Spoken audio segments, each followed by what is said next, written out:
예, 한 몇 곡 하셨어도 좋았었을 것을 밤잠을 좀 설치시고 연습을 좀 더 하셔서 몇 곡 더 하셨으면 좋았을 것을.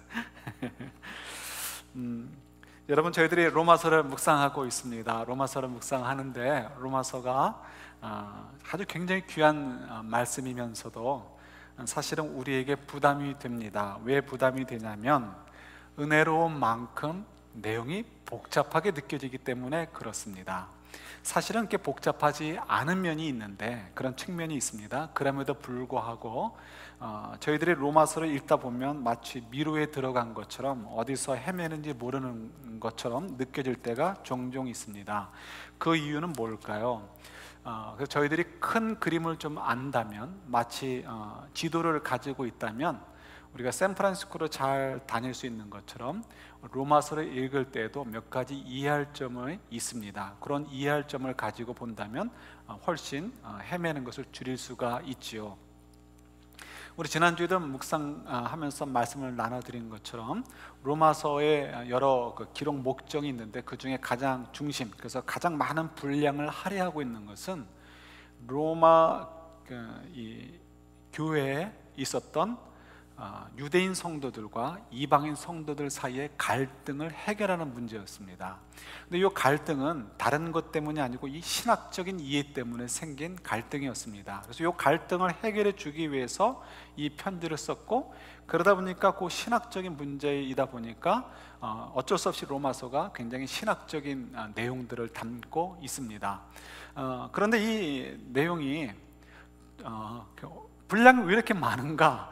갈라디아서처럼 몇 장으로 끝나면 좋을 텐데, 이유는 그만큼 이 신학적인 논쟁이 당시에 굉장히 뜨거운 논쟁거리였고요. 그 다음에 이 논쟁거리가 잘 해결되지 않았기 때문에 그렇습니다. 대표적으로 우리가 그때의 상황을 볼 수 있는 것 중에 하나가 우리 로마서 2장 5절, 오늘 읽은 본문 바로 앞절인데 한번 보시겠어요? 2장 5절에 보면 한번 찾아보세요. 오늘 이제 성경을 좀 많이 찾습니다. 그래서 여러분들 성경을 절대 덮지 마시고 손에 이렇게 얹어 놓으시고 아니면 손을 살짝 이렇게 대시고 따라가시면 좋을 것 같아요. 로마서 2장 5절 말씀이요. 같이 한번 봤습니다.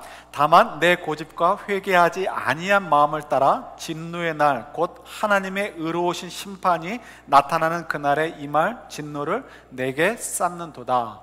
여기 할 때 너라고 하는 사람은 누굴까요? 네 고집 할 때 네가 누구예요? 내가. 이건 뭐 우리가 여기서 이제 헷갈릴 수 있는데요. 요거 너라는 사람, 내라고 얘기하는 그 사람은 로마 교회에서 유대인들을 얘기합니다. 로마 교회에 있는 유대인 성도분들을 이야기합니다. 그런데 그분들의 특성이 뭐예요? 이제 그분들이 하는 행동들이 지금 사도 바울이 굉장히 강력하게 얘기하는데, 너희들 계속 그렇게 살면 하나님의 진노를 내게 쌓는 거야. 그러니까 하나님의 진노를 받게 될 거야 라고 얘기를 한단 말이에요. 그럼 왜 그럴까? 이유를 보니까 5절에 보니까 뭐라고 되어 있습니까? 내 고집과 회개하지 않은 마음을 따라. 그러니까 그들이 굉장히 고집을 피우고 있고요, 회개하지 않는 마음, 그러니까 마음을 체인지하지 않으려고 사도 바울이 뭐라고 얘기도 난 몰라 이렇게 귀 막고 사는 고집불통의 모습을 보여주고 있다는 것을 저희들이 발견할 수 있습니다. 도대체 그 내용이 무엇일까? 그 내용이 바로 로마서 전체의 내용이라고 얘기해도 좋고요. 우리 지난주에 묵상했던 대로 우리 이렇게 이 구원에 관련된 것이다라고 생각하시면 틀림이 없습니다. 그래서 우리가 먼저 잠깐 한 가지만 짚고 넘어갈 것이 뭐냐면, 이 로마서를 보시면서 먼저 2장도 보세요. 2장 1절 보세요. 제가 읽을게요. 그러므로 남을 판단하는 사람아, 누구를 막론하고 내가 핑계하지 못할 것은 하면서 쭉 나가죠. 여기 보면 남을 판단하는 사람아, 누구를 얘기할까요? 또 느닷없이 사도 바울이 로마 교회 성도들에게 편지를 쓰다가 일반적인 도덕 강의를 하겠습니까? 그렇지 않죠. 생뚱맞게 갑자기. 그런데 말이야, 일반적으로 이렇게 하는 것은 옳지 않아, 그러니까 판단하는 것은 옳지 않으니까 판단하지 마, 이런 얘기 하겠습니까? 아니죠. 너무 생뚱맞는 얘기죠. 그럼 이 이야기는 뭘까요? 대상이 누구냐를 보시면 돼요. 남을 판단하는 사람아 하는 것은 바로 로마 교회 유대인 성도들을 얘기하는 것이죠. 그래서 유대인 성도들이 남을 판단해. 누구를 판단하죠? 이방인 성도들을 판단해요. 판단해가지고 조금 이따 많이 얘기하겠지만 자기들이 월등히 이 영적으로 고급하다 이거예요. 그러니까 너희들은 조금 우리를 보고 따라와야 된다라고 자꾸 강조를 하고 강요를 한단 말이에요. 그래서 남을 판단하는 자들을 할 때도 누구냐면 로마 교회 유대인 성도들을 얘기해요. 또 17절을 보세요. 2장 10절을 보면 17절을 보시면 유대인이라 불리는 내가 율법을 의지하며 하나님을 자랑하며 또 유대인이라고 이야기를 합니다. 그러면서 내가, 그러니까 너가 이렇게 얘기를 하죠. 그래서 마치 지금 이 표현을 보면 지금 로마서 전체 이런 표현들이 가득 차 있는데요, 마치 지금 사도 바울이 누군가와 직접적으로 대화하고 있는 것처럼 지금 기록이 되어 있습니다. 그러나 사실은 대화를 나누고 있거나 만난 적이 있지는 않아요. 실제로 아직 사도 바울 로마 성도들을 한 번도 만난 적이 없습니다. 로마 교회를 가본 적이 없으니까요. 그럼에도 불구하고 왜 이렇게 표현을 하고 있을까? 그래서 저희들이 성경을 읽다 보면 지금 누구를 두고 얘기하는 거지? 이게 헷갈릴 수 있단 말이에요. 그런데 여러분, 저희들이 헷갈리는 것이 당연합니다. 왜냐하면 이 로마서를 쓰면서 사도 바울이 특별한 그때 당시에 유행했던 수사학적인 방법, 그러니까 논리적인 방법, 뭐 이렇게 설득하는 방법, 교수적인 방법을 사용하고 있기 때문에 그래요. 그래서 좀 이렇게 유식한 말로 디아트리베라는 말이 있는데요, 그 얘기 뭐냐면 요 스승이 그때 당시 유행했던 거예요. 스승이 제자하고 대화를 하는 것처럼 글을 쓰는 거예요. 실제로 스승과 제자는 대화를 나누지 않습니다. 그러나 마치 대화를 나누는 것처럼 글을 쓰는 거예요. 그러니까 지금 우리가 로마서를 보면 그런 것들을 굉장히 많이 보죠. 그래서 그 형식은 뻔합니다. 그래서 제자들이 스승에게 엉뚱한 질문을 하거나 아니면 엉뚱한 것을 주장하는 거예요. 스승님, 이게 옳지 않습니까? 하면서 이제 틀리는 논리를 피죠. 그러면 스승이 한마디로 단호하게 No, 그건 틀린 일이야. 네 생각은 틀린 거고 네가 왜 틀렸는지 내가 설명해 줄게 하면서 이 제자들의 잘못된 생각 또 논리를 바로 잡아주는 그런 형식으로 글을 쓰는 것, 그걸 갖다가 디아트리베라고 합니다. 바로 그런 양식을 사용한 것이 로마서에 아주 많이 나와요. 그래서 로마서에 사도 바울이 누구한테 대화하는 것처럼 되는데 그건 사실은 대화하는 것은 아니고 마치 로마 교회 성도들 가운데 유대인들에게, 어떤 때는 유대인 성도들에게, 또 어떤 때는 이방인 성도들에게 이야기하는 것처럼, 대화하는 것처럼 표현할 뿐이지 실제로는 그냥 편지에 지나지 않는다는 거죠. 그래서 가상의 인물과 대화하는 것처럼 해서 글을 쓴 것이 로마서입니다. 그래서 여러분 읽으시면서 이게 갑자기 누구랑 얘기하는 거지? 그렇게 생각하실 필요 없어요. 그런데 이제 더 쉽게 볼 수 있는 것은 대부분의 경우는 유대인, 가상의 유대인 제자와 대화를 나눈 것으로 기록되어 있고요, 이방인 제자와 대화를 나누는 것은 소수에 지나지 않습니다. 아주 굉장히 작은 분량에 지나지 않아요. 왜요? 지금 로마 교회 분란을 일으키고 문제를 일으키는 건 누구예요? 유대인 성도들이기 때문에 그래요. 그래서 유대인 성도들의 그 잘못을 잡아주기 위해서 이 편지를 쓴 것이기 때문에, 그러니까 상당한 분량이기 때문에, 그래서 그런 내용들이 가득 차 있다는 거 보시면 되는 거죠. 그래서 읽다가 여러분들이 이 말이 무슨 말일까 하면, 예를 들어서 5절 같은 경우도 우리가 이런 내용을 모르면 무슨 말인지 몰라요. 그런데 이런 사실을 알고 보면은 내 고집과 회개하지 않는 마음을 따라, 지금 너도 자꾸 왜 교회의 문제를 일으키냐 이거죠. 사도 바울이 그렇게 많이 여러 번 믿음으로 구원을 받는 거지 율법으로 구원 얻는 것이 아니다라고 얘기했는데도 불구하고 왜 이렇게 끊임없이 고집을 피우고 귀를 꽉 막고 나는 몰라 하면서 이렇게 지내고 있느냐, 왜 이렇게 회개하는 마음을 갖지 못하느냐라고 얘기하는 것, 우리는 어떻게 해요? 이해할 수 있게 되는 거죠. 그래서 평가하지 마라, 남을 판단하지 말라도 무조건 판단하지 말라가 아니고 유대인들에게 얘기하는 거예요. 유대인들에게 야, 너희들 좀 남 판단하지 말아라, 너희들 판단할 위치가 아니야 라고 얘기하는 것이 2장 1절의 내용이라는 거예요. 자, 이제 그런 상태에서 우리가 좀 이해했으면 좋겠습니다. 그런데 여러분 3장 1절 한번 보세요. 자, 이제 유대인들이 가지고 있었던 그런 오해들에 대해서 사도 바울이 풀어주는데 오늘 이제 그 중에 하나를 얘기합니다. 3장 1절에 보시면 한번 같이 1절만 읽어볼까요? 1절 2절만 같이 있습니다. 그런즉 유대인의 나음이 무엇이며 할례의 유익이 무엇이냐, 범사에 많으니 우선은 맡았음이니라 라고 되어 있죠. 어떻게 생각하면 우리 1절과 2절을 보면서 언뜻 생각나는 것은 유대인의 나음, 할례를 받은 사람들의 유익이 있다라고 얘기하면서 그것이 많다는 거예요. 그러면서 그 중에 먼저 얘기할 수 있는 것은 하나님의 말씀을 맡은 것이다 라고 사도 바울이 얘기를 합니다. 그래서 언뜻 생각하면은 유대인들에겐 특별히 이방인들보다 나은 것이 있다라고 얘기하는 것처럼 느껴져요. 그래서 우리도 지금도 때로는 유대인들을 대상으로 생각할 때 굉장히 한 수 접어주는 생각을 합니다. 근데 이런 생각은 어떻다고요? 이거는 절대로 사도 바울의 생각이 아니라는 거예요. 이거 좀 설명을 해보도록 할게요. 우리 3장을 좀만 내려가 보도록 할게요. 다른 거 다 스킵하고 10절부터 9절부터 18절인데 제가 빨리 읽을 테니까 여러분들 한번 이렇게 지금 사도 바울이 얘기하는 것이 여러분들의 마음에 걸리는 부분이 있나 없나를 한번 생각해 보세요. 그러면 어떠하뇨? 우리는 나으냐? 결코 아니라. 우리는 누구예요? 유대인 성도들을 얘기해요. 사도 바울도 유대인이죠. 유대인이나 헬라인이나 다 죄 아래 있다고 우리가 이미 선언하였느니라. 다 죄 아래 있다는 거죠. 기록된 바 의인은 없나니 하나도 없으며 깨닫는 자도 없고 하나님을 찾는 자도 없고 다 치우쳐 함께 무익하게 되고 선을 행하는 자도 없나니 하나도 없도다. 그들의 목구멍은 열린 무덤이요 그 혀로는 속임을 일삼으며 그 입술에는 독사의 독이 있고 그 입에는 저주와 악독이 가득하고 그 발은 피 흘리는 데 빠른지라 파멸과 고생이 그 길에 있어 평강의 길을 알지 못하였고 그들의 눈앞에 하나님을 두려워함이 없느니라 함과 같으니라 해서 시편 등에서 이렇게 나와 있는 말씀들을 컬렉션을 한 거죠. 여러분, 이 말씀은 구어체, 옛날체로, 그러니까 고어체로 기록되어 있기 때문에 우리하고 좀 거리가 먼 얘기처럼 느껴질 수 있어요. 그러나 그 쉽게 생각하면 뭐예요? 미워하고 거짓말하고 시기하고 누구를 괴롭히는데 함께 모여서 쑥덕쑥덕거리고 하는 걸 얘기하는 거예요. 여러분, 여기에 해당되지 않는 사람이 있습니까? 유대인들이 이 편지를 보면서 유대인 성도들이 생각할 때 우리는 할례 받은 자이고 율법을 지킨 자였기 때문에 우리는 여기에 해당되지 않아, 이렇게 생각을 할 수 있을까요? 아니죠. 절대로 그렇게 생각할 수 없습니다. 누구도 여기서 벗어날 수가 없는 거예요. 심지어 우리들도 여기서 벗어날 수 없어요. 그래서 어떻게 해요?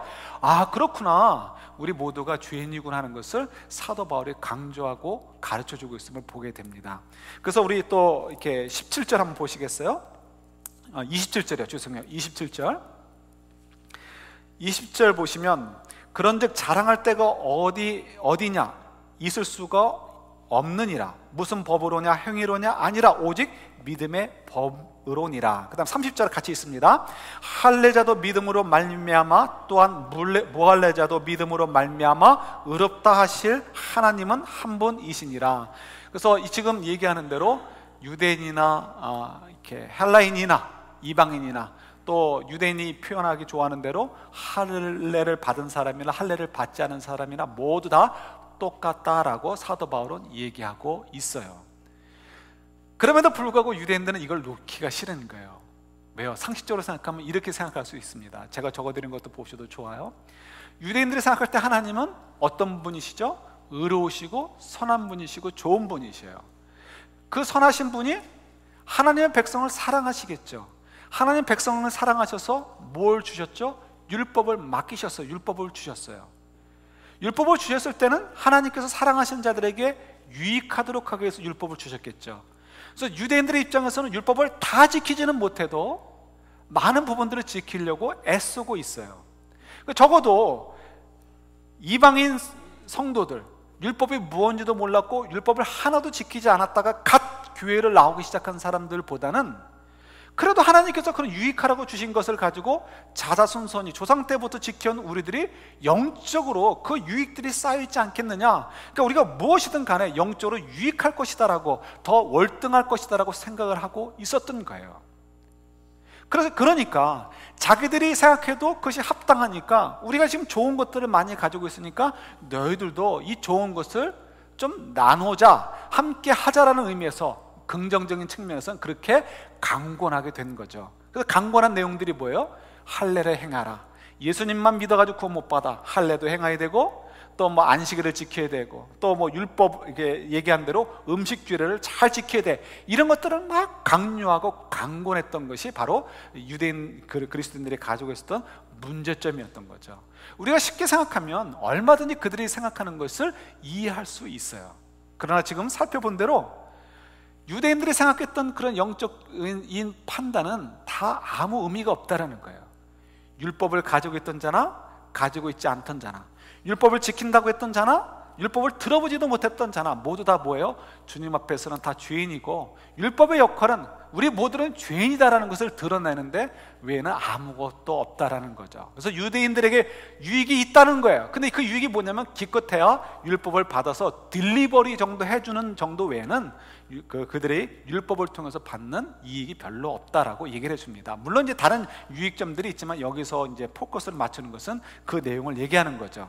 그래서 결국은 뭐예요? 모든 사람들이 율법 아래서 다 죄인이고, 율법을 지킨 자나 안 지키는 자나 영적인 우월감은 빠질 만큼 낮고 뭐 높고 뭐 좋고 못함이 없다라는 것을 얘기해 주고 있죠. 모든 사람들은 죄인이라는 거예요. 그래서 우리가 조금 전에 읽었던 3장 10절부터 18절까지 내용들도 우리가 다 확인해 볼 수 있어요. 우린 다 죄인이라는 거죠. 사도 바울은 계속해서 이 이야기를 강조합니다. 그래서 우리가 다시 한번 또 유대인에게는 특별한 특권이 있지 않다라는 것, 영적인 특권이 있지 않다는 것을 강조하기 위해서 또 오늘 본문 가운데서도 말씀을 해줍니다. 그래서 오늘 본문을 보시면 본문 가운데 이렇게 7절, 8절, 9절, 10절이 서로 대꾸처럼 이렇게 서로 주고받습니다. 그래서 7절과 10절이 묶이고요, 또 8절과 9절이 묶입니다. 그래서 8절과 9절을 먼저 이렇게 소개해 드리면, 간단하게 소개하면 이런 말씀인 거죠. 악한 일, 불의를 행하는 모든 사람에게는, 그 모든 사람에게는 누가 들어가는 거예요? 헬라인만 들어가는 것이 아니고 유대인도 들어가고 포함이 되는 거죠. 헬라인이나 유대인이나 모두가 악하고 불의한 일을 행하면 8절에서는 진노와 분노를 쏟아 부으신다라고 되어 있고, 9절에서는 환난과 고통을 주신다라고 말씀하고 계셔요. 또 7절과 10절을 보면 반대로 선한 일을 하는 모든 사람, 이방인들만이 아니고 유대인도 포함해서 선한 일을 행하는 모든 사람들은 영원한 생명을 주시고 영광과 존귀와 평강을 주신다라고 사도 바울이 선언을 하고 있습니다. 그러니까 사람들이 행한 대로 받는 것이지, 나는 유대인이라고 해서 저절로 무엇을 받고 특별한 대우를 받는 것은 아니다라는 것을 분명하게 선포하고 있는 거예요. 그래서 저와 여러분들이 이걸 잘 이해하시고 로마서를 보시면 좋은 거죠. 자, 그런데 여기서 우리가 이제 좀 질문을 가져볼 만한 것이 두 가지가 있습니다. 첫 번째, 요 7절부터 10절 사이에서요, 도대체 선한 일은 무엇이고 악한 일은 무엇일까요? 이 선한 일은 우리에게 영생을 갖다 주는 것이고요, 악한 일은 하나님의 진노를 가져오는 것이라고 했어요. 그러니까 저희들이 알다시피 율법을 지킨다든가 우리가 어떤 선행을 한다고 해서 구원을 얻지 못하는 것을 우리가 알아요. 그것을 가지고는 우리 구원을 이룰 만큼 우리의 의를 쌓을 수 없기 때문이다라고 성경이 누누이 강조하고 있기 때문에 그렇습니다. 그런데 여기서는 왜 선한 일을 행하면 하나님께서 영생을 주신다고 얘기했을까? 이걸 간단하게 설명을 드리면 이런 말씀이 되는 거죠. 쉬운 얘기로 해서 우리가 어떤 선한 일, 예를 들어서 이 유대인들이 생각하는 방식으로 쉽게 얘기한다면 오늘날로 이제 바꾸는 거예요. 주일이면 그러니까 교회 와서 예배를 드리고 주일을 지켜요. 안식일을 지키는 거죠. 그리고 뭐 교회나 성경에서 얘기하는 대로 몇 가지 성도들이 해야 되지 않을 것들을 잘 지킵니다. 우리가 특히 한국인 성도님들이 목숨 거는 거 있죠. 술, 담배 안 하는 거. 사실 별거 아닌데 거기에 목숨 걸어요. 그죠? 식사기도 안 하면 굉장히 신앙이 없는 날라리 신자로 생각을 해요. 식사기도가 뭐 그렇게 중요하다고. 어저께도 누구 어느 분과 얘기했는데 또 이 동성연애를 얘기해요. 얘 동성연애 나빠요. 식사기도 하는 게 좋아요. 그게 하지 않아도 되고 뭐 그게 안 나쁘다가 아니고 왜 거기에만 신경을 쓰냐 이거예요. 우리가 얼마나 많은 죄악들이 있는데 내가 하기 편한 거는 강조를 막 해요. 내가 걸리는 것들은 슬쩍 덮으려고 하는 우리들의 그런 속성들이 거기서 발동을 되는 거죠. 그래서 우리가 이런 것들 때문에 이제 우리가 그런 것들을 예를 들어서 지킨단 말이에요. 우리가 편한 것들, 이런 손꼽는 몇 가지를 지킨다고 해서 그것이 절대로 우리에게 영생을 주지 않습니다. 담보해 주지 않는 거예요. 그런 것들은 영생을 얻은 사람들, 하나님의 자녀된 사람들이 사는 어떤 증상들, 나타나는 증거들 가운데 일부분일 수 있지만 그 증거들이라고 해서 곧 본질, 영생을 얻었다라는 것을 이꼴로 만들어주는 것은 아니라는 거예요. 구분을 할 수 있어야 돼요. 한국말을 한다고 해서 한국 사람이 아니에요? 요즘은 외국인들이 한국말을 참 잘하시잖아요. 한국말을 한다고 한국 사람이 아니고 한국 사람이어야 한국 사람인 거죠. 예, 한국 사람으로서의 어떤 그 내셔널리티가 있어요. 국가의 그 증명서가 있어야 되는 거죠. 자격증이 있는 것처럼 마찬가지인 거예요. 우리가 성도들이 하는 모습을 흉내낼 수는 있지만 그렇다고 그 흉내를 낸다고 해서 그 사람이 곧 성도는 아니다라는 것, 너무 쉬운 얘기죠. 그럼 선한 일이 도대체 무엇일까? 그 선한 일이라는 것은 바로 이 얘기예요. 우리 요한복음 찾아보도록 하겠습니다. 요한복음 16장. 나중에 여러분 요한복음 14장도 한번 찾아보세요. 요한복음 16장 13절부터 14절이에요.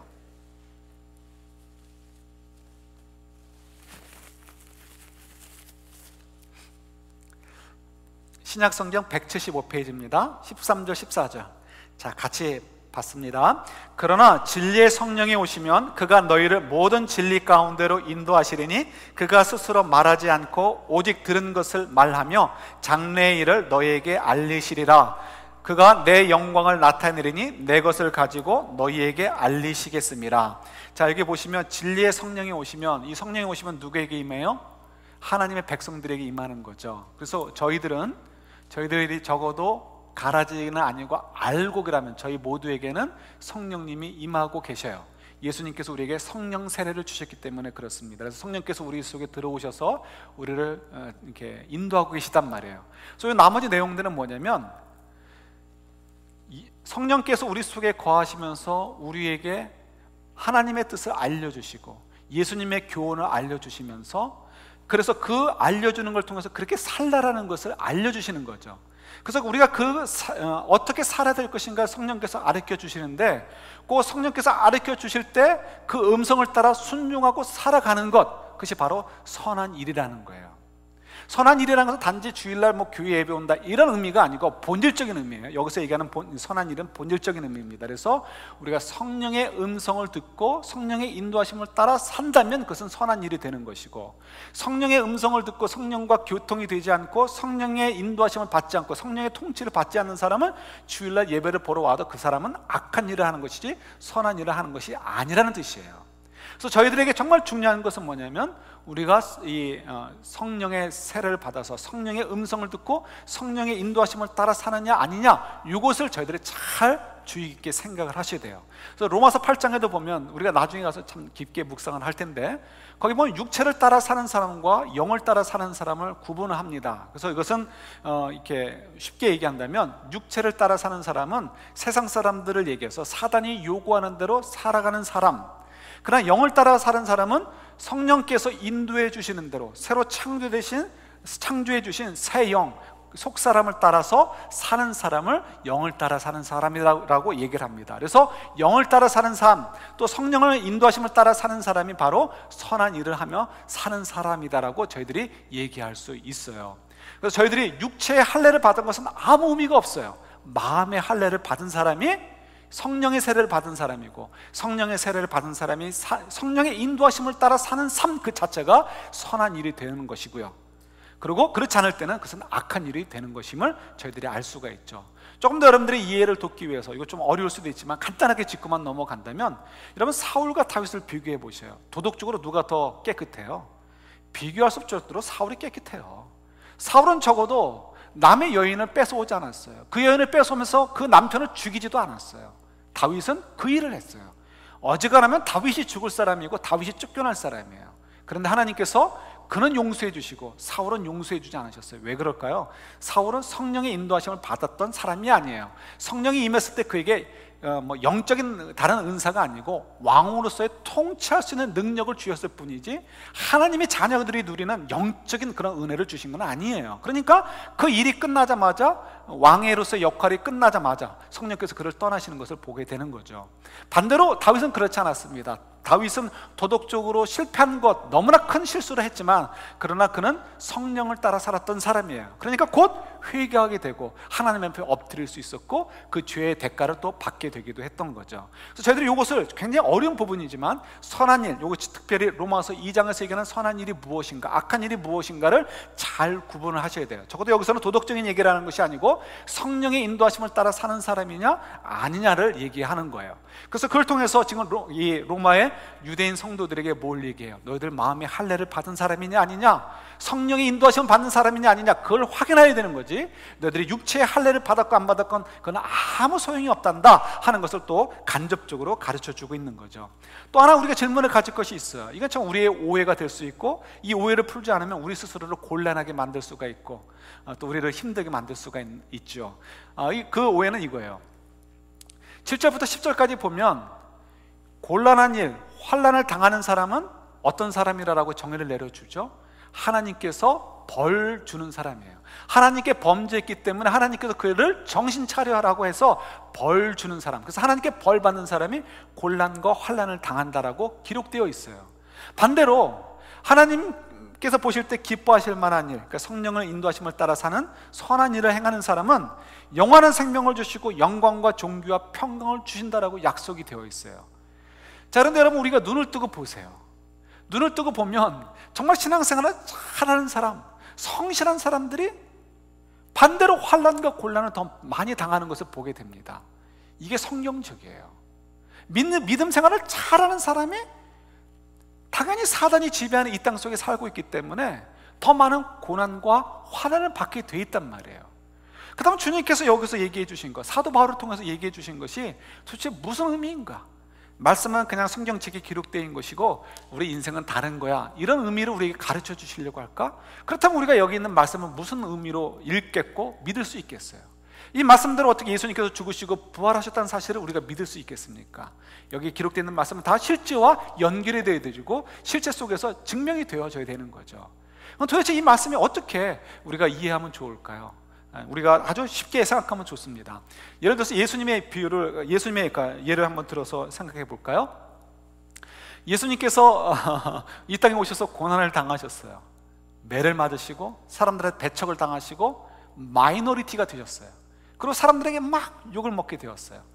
예수님이 그러니까 예루살렘에 입성하시는 날이 종료주일이죠. 그래서 오늘은 종료주일이다라고 얘기합니다. 돌아가시기 전에 마지막 이제 날이 그 한 주 전이죠. 그래서 예수님께서 이날 입성을 하셨는데 그때 사람들이 막 이 종려나무를 막 흔들면서 호산나 호산나 하면서 우리를 구원하소서라고 외쳤어요. 그러다가 바로 2, 3일 만에 전부 다 사람들의 마음이 체인이 돼가지고 예수를 죽여라, 예수를 죽여라라고 그들이 바뀌게 되었습니다. 그때 사람들이 예수님을 향해서 어떻게 생각했을까요? 예수님이 십자가에 달리시고 돌아가셨어요. 사람들이 뭐라고 생각했을까요? 야, 정말 우리 죄를 위해서 예수님께서 억울한 죽임을 당하셨어, 예수님 정말 너무너무 감사합니다, 그렇게 생각했을까요? 우리 이사야서 53장 8절 한 군데만 찾아볼까요?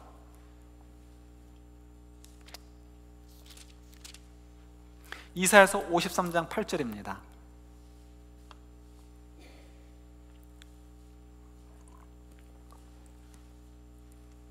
예수님의 예언을 담고 있는 말씀이죠. 예수님 당시에 어땠을 것이다 라는 것을 이제 보여줍니다. 자, 8절 구약성경 1033페이지에 있어요. 같이 있습니다. 그는 곤욕과 신문을 당하고 끌려갔으나 그 세대 중에 누가 생각하기를 그가 살아있는 자들의 땅에서 끊어짐은 마땅히 형벌받을 내 백성의 허물 때문이라 하였으리요.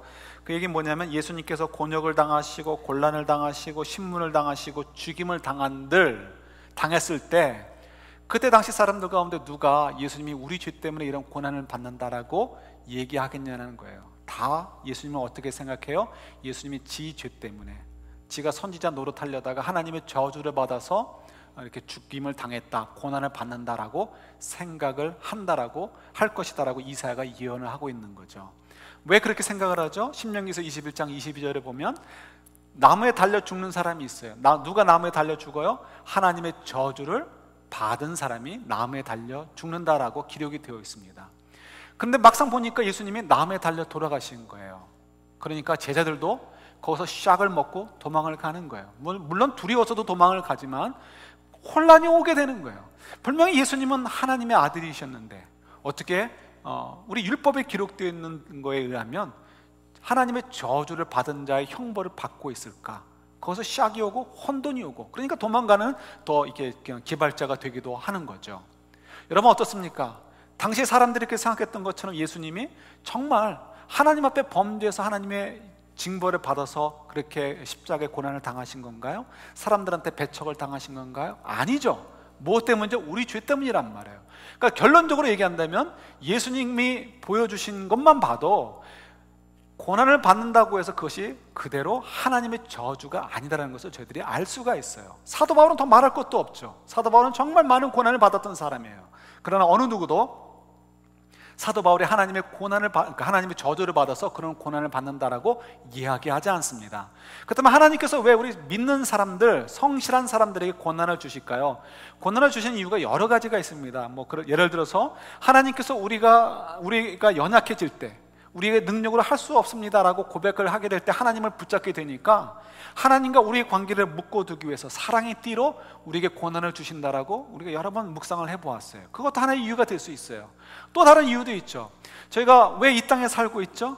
왜 이 땅에 살면서 우리가 믿음의 삶을 살기 위해서 고난을 받아야 돼요? 우리 하나님께서 얼마든지 그냥 천국에 머물게 하면 되시잖아요. 이유가 있어서 우리가 이 땅에 왔잖아요. 사명 때문에. 우리가 이 땅에 살면 동안에 하나님의 영광을 드러내고 사람들에게 하나님의 구원을 알리고 이 땅에 정말 하나님이 창조하신 원리대로 사랑과 의와 공평으로 통치되도록 이 세상을 정복해 가기 위해서, 사랑으로 변화시켜 가도록 하기 위해서 하나님 우리를 이 땅에 보내주셨죠. 이 땅에 보내주신 존재들이기 때문에 저희들이 이 땅 속에서 고난을 받고 있는 거예요. 왜 고난을 받을까? 좀 더 설명을 드리면 이런 예가 될 수 있어요. 어느 분하고 대화를 나누는데 그분이 간호사시더라고요. 근데 그분이 자기는 너무 이렇게 자주 아프대요. 툭 하면 아프대요. 그래서 병원에서 환자들이 와서 나 아파요 하면은 얼마든지 그분의 아픔을 이해해서 이해해 줄 수 있고 또 도와드릴 수 있다는 거죠. 그런데 어떤 간호사분들은 아픈 거를 모르는 거예요. 늘 건강한 거예요. 그러니까 이 환자들이 와서 아픈 척하고 뭐라면 맨날 엄살 피운다고 하죠. 우리들이 그걸 좀 경험을 하잖아요. 병원 가면 뭐라고 얘기하면 닥터분들이 뭐라고 얘기합니까? 괜찮아요, 괜찮아요. 뭐 흔히들 그렇게 얘기하잖아요. 근데 만약 닥터분이 우리가 아는 아픔을 동일하게 겪고 있다면 그렇게 얘기하지 않겠죠. 아, 저도 그 아파봤는데 너무너무 아프고 힘듭니다. 조금만 참읍시다. 이렇게 하면 좀 우리가 고칠 수 있을 거야. 이렇게 얘기가 될 수 있단 말이에요. 마찬가지, 우리가 이 땅에 와서 세상 사람들을 섬겨야 되는데 세상 사람들은 죄 가운데 허물어져 갖고 있고 그 고통 속에서 죽어가고 있어요.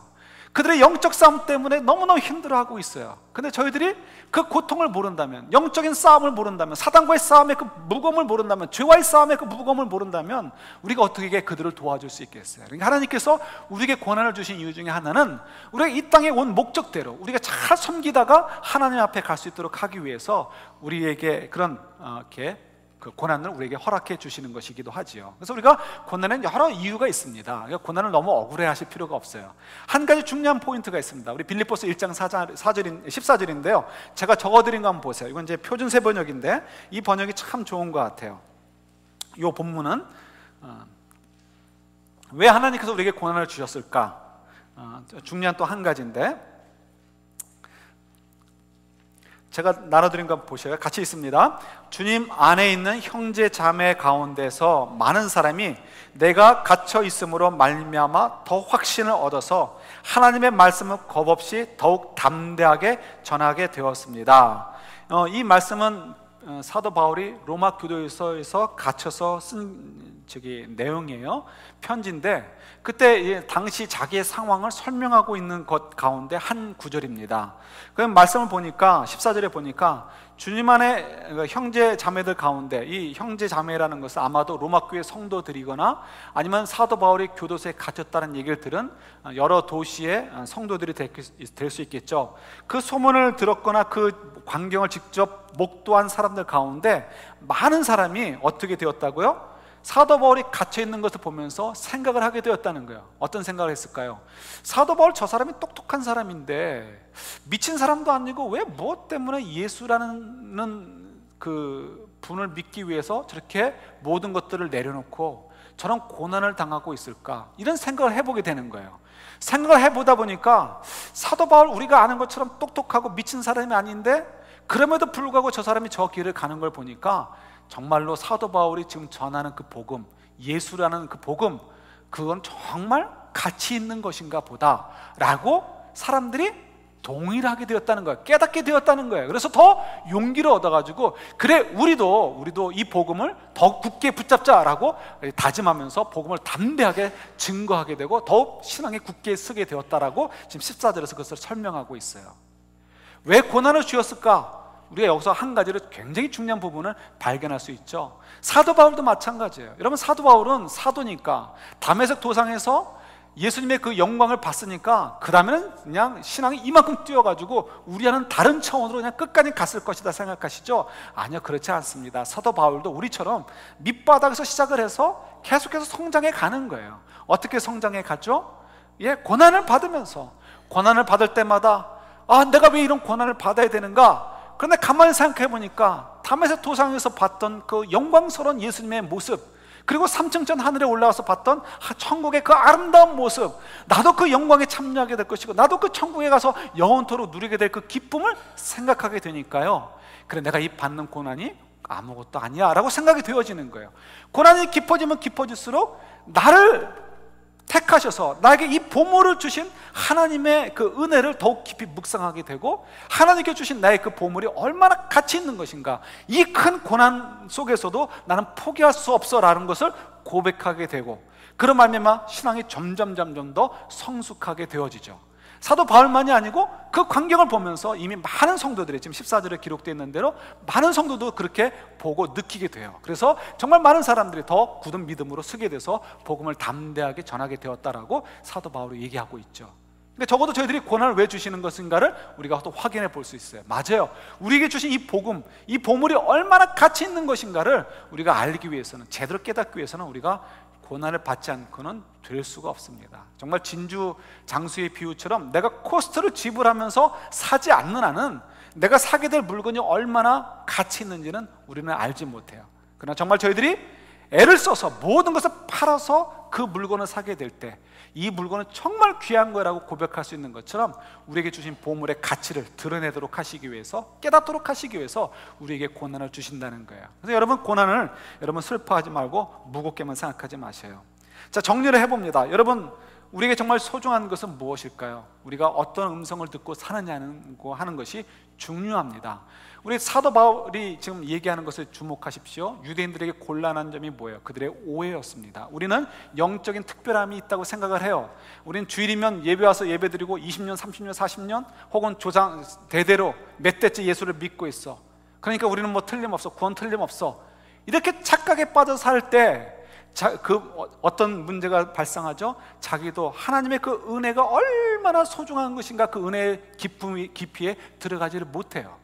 그러니까 자기 스스로도 곤란에 빠지게 되는 거죠. 뿐만 아니라 내가 가지고 있는 그런 것들, 주일이면 예배드리고 봉사하는 정도면 구원을 얻는다라는 착각 때문에 다른 사람들에게도 그것만 강조하고 술, 담배만 하면 안 된다는 것만 강조하다 보니까 그들에게도 실제로는 곤란을 만나게 하는 거죠.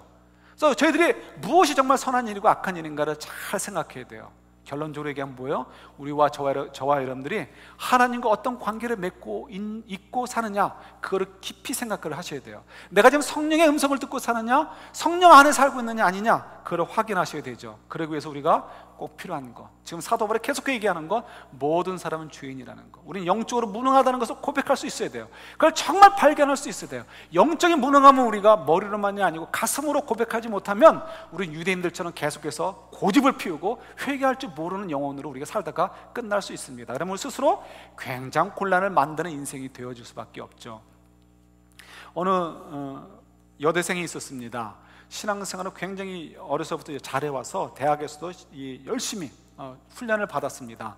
대학생 때 훈련을 잘 받은 사람들은 그 일반 사회에서 한 20년쯤 신앙생활 잘한 사람하고 저는 비까다고 생각을 합니다. 정말 4년 동안 훈련 잘 받은 사람들은요, 엄청나게 훈련을 잘 받습니다.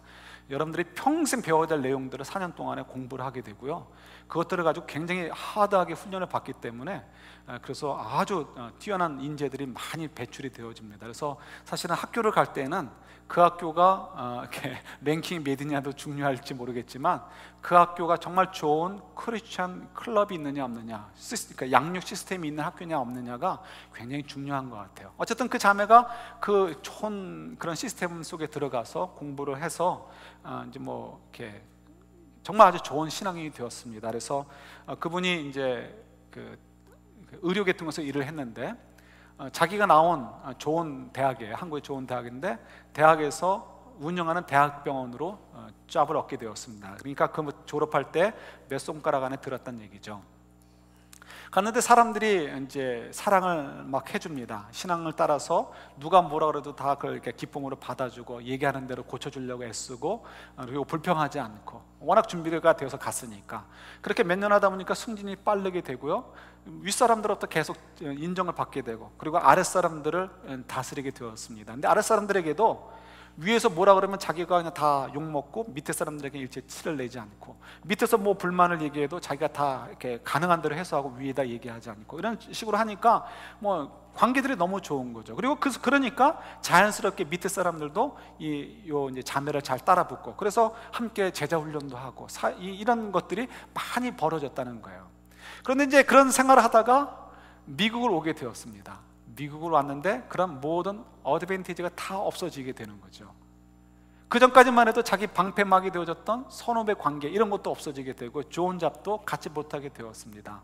그러면서 자기가 한국 땅에서는 생각하지도 못했던 것을 하고 있는 모습을 발견하게 되었다는 거예요. 무슨 모습이냐면 누군가를 욕하는 모습, 누군가에 대해서 무슨 일에 대해서 불평하는 모습, 시기하고 질투하는 모습. 자기는 그런 거는 자기하고는 전혀 상관없는 거라고 생각을 했다는 거예요. 그런데 미국 땅에 와서 이 열악한 곳에서 생활하다 보니까 자기의 그 믿음만 가지고 안 되는 부분이 있음을 발견하게 된 거예요. 자기가 드디어 영적으로 무능한 존재이구나 하는 것을 깨닫게 된 거죠. 그러면서 기도하는 자기의 모습을 보니까, 하나님, 누구를 좀 과격하게 얘기하면 보복해 주옵소서. 누가 나를 이렇게 힘들게 하는데 저 사람이 어떻게 저럴 수가 있습니까? 하나님은 어떻게 저런 사람에게 분노를 쏟아붓지 않으시고 가만히 둘 수 있습니까? 전 너무 억울합니다. 이런 식의 기도를 하고 있는 자기의 모습을 또한 발견하게 되죠. 그때 하나님께서 이제 그분을 사랑하시니까 성령께서 역사해 주시기 시작을 하십니다. 영적 무능을 발견하게 되고, 그 속에서 조금씩 하나님을 향해서 고개를 들게 되니까 성령께서 말씀하시기 시작하는 거죠. 야, 너도 쟤랑 똑같잖아. 너도 쟤랑 똑같잖아. 마음에 찔리기 시작을 합니다. 한 번에 되는 게 아니죠. 며칠, 몇 달 걸리는 거죠. 그 속에서 주님께서 계속해서 또 말씀을 바꾸시면서 반복해 주십니다. 그 사람을 용서해라. 그 사람을 용서해라. 그 사람을 용서해라. 계속해서 그렇게 요구하시는 그 음성에 조금씩 귀가 열리기 시작을 합니다. 마음속에서는 자기의 영적 무능이 인정되어지니까, 자기의 능력으로 될 수 없으니까 어떻게 해요? 하나님께 손을 드는 거죠. 성령님 도와주세요. 성령님 도와주세요. 간절히 외치게 되는 거죠. 그러니까 성령께서 그를 사로잡기 시작을 하십니다. 사로잡게 되니까 그렇게 불만과 시기, 질투와 분노로 가득 찼던 마음들이 풀리기 시작을 하고, 정말 사랑하는 마음으로 체인지되기 시작을 하고요. 그리고 한국에서 가졌던 그 마음들, 하나님에 대한 열심과 또 그리고 이 세상을 섬기려고 하는, 사회를 섬기고 영혼들을 섬기려는 마음들이 다시 회복되기 시작을 하고, 그런 마음으로 또 간절히 불타오르는 자기의 모습을 발견하게 되었다라는 것을 고백을 하게 되는 그 고백을 들었습니다. 여러분, 저희들이 그런 면에서 이 고난이 얼마나 유익한가라는 것을 저희들이 발견할 수 있죠. 저희들이 이번 한 주간 고난 주간으로 맞게 됩니다. 여러분, 이 고난 주간 동안에 우리 다른 고난 굳이 뭐 요구할 필요 없잖아요, 그죠? 이미 많이 받고 있는데. 그러니까 그런 더 엑스트라 고난 요구하지 마시고 우리 이렇게 한번 보면 어떨까요? 눈의 즐거움을 조금 자제하시는 거예요. 뉴스 보지 마시고. 예? 여러분들 뉴스 보신다고 세계에 도움이 되십니까? 아무 도움 안 되시잖아요. 뉴스 보지 마시고 드라마 보지 마시고 뭐 한번 이번 한 주간 그렇게 보는 거예요. 좀 이번 한 주 동안 영적으로 집중하기 위해서 그래 보자는 것입니다. 스포츠 보지 마시고. 그리고 뭐 이거는 이제 건강에 허락하시는 분들만 하루에 한 끼 정도만 금식하시면서 좀 집중을 해보셨으면 좋겠어요. 그 속에서 안달하는 그 스포츠 하나, 드라마 하나, 혹은 뉴스 하나 못 보는 것 때문에 안다라는 우리의 모습을 아마 발견하시게 될 거예요. 아무것도 아닌 것 때문에도 안절부절하는 우리의 모습, 그만큼 우리는 영적으로 무능한 존재라는 것을 좀 느껴보셔요. 그 속에서 여러분, 됐어, 이제 나 확인했어, 그리고 이제 TV 킷이라는 것이 아니고, 그 다음에 어떻게 해요? 그 여자분이 했던 것처럼 우리의 손을 조금씩 더 성령님께 드는 거예요. 성령님 도와주옵소서, 성령님 도와주옵소서. 내 속에서 나를 좀 사로잡아 주셔서 내 마음을 좀 주장해 주시고 내가 좀 캄다운 할 수 있고, 그리고 이 십자가 앞에서 내가 얼마나 하나님의 큰 은혜를 누린 자인가를 알게 하옵소서. 우리 좀 기도해 보는 거예요. 우리 이 한 주간 동안 우리가 그런 고난의 시간을 갖는다면, 이 고난의 시간이라고 하기도 좀 부끄럽지만 어쨌든 간에 우리가 할 수 있는 그 고난에 우리가 좀 동참하게 된다면, 정말 우리가 주님께서 이 땅에 오셔서 우리를 위해서 죽으시고 부활하신 그 의미가 우리에게 정말 가치 있게 다가오게 될 것이고요. 그리고 절대로 저희들이 유대인인 그리스도인들처럼 엉뚱한 오해에 사로잡혀가지고 스스로 곤란을 만들고 다른 분들에게도 곤란을 줬던 것처럼 우리 그런 삶을 살지는 않게 되지 않겠습니까? 이번 한 주간 여러분, 저희들이 정말 주님 앞에서 보이지 않는 십자가, 이 눈에 보이는 십자가를 좀 깊이 좀 보고 가세요. 그래서 눈 감아도 이 십자가가 떠올라도 좋을 것 같아요. 십자가 앞에서 우리 좀 비춰보면서 내가 얼마나 영적으로 무능한 존재인가를 다시 한번 확인하시고, 나를 위해서 오신 주님을 정말 저희들이 정말 기쁨으로 맞이할 수 있고 탄복하며 맞이할 수 있는 그런 한 주간이 될 수 있기를 우리 주님의 이름으로 축원합니다. 아멘. 같이 기도하겠습니다.